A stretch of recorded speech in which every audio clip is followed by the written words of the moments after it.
Hello, I'm Jude, and this is the founding of St. Augustine, Florida, and early American government.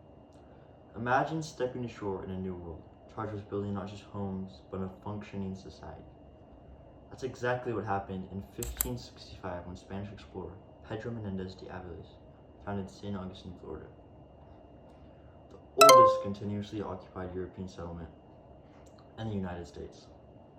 Why does this matter for the early American government? Because St. Augustine was one of the first experiments in organized colonial rule on future U.S. soil.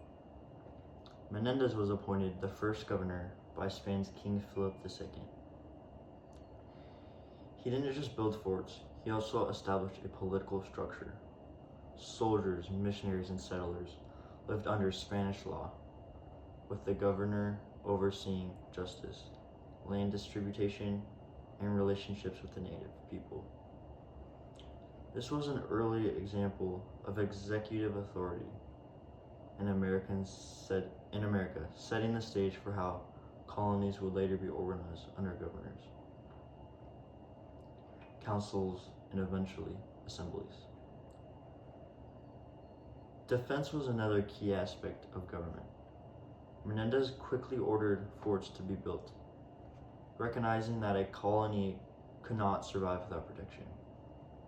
Over time, the Spanish crown invested in Castle de San Marcos, a stone fortress that represents both military strength and centralized authority.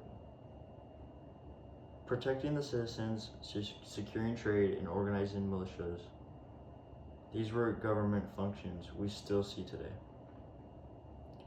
Religion also tied into the governance.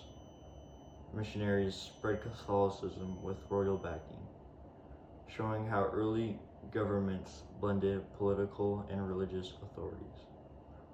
For better or for worse, this was part of how Spain maintained order in its American colonies.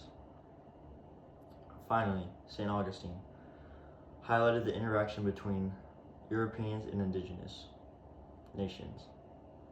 The Spanish sought alliances with the Temucans while also asserting authority over them. This was one of the earliest examples of colonial government, negotiating power with local populations. Something that would shape U.S. history for centuries. So while Jamestown and Plymouth often get more attention, St. Augustine came first. It showed that to survive, a colony needed leadership, defense, law, order, and basic building blocks of government. In this way, the founding of St. Augustine connects directly to the larger story of how Americans' early government began to take shape. Thank you.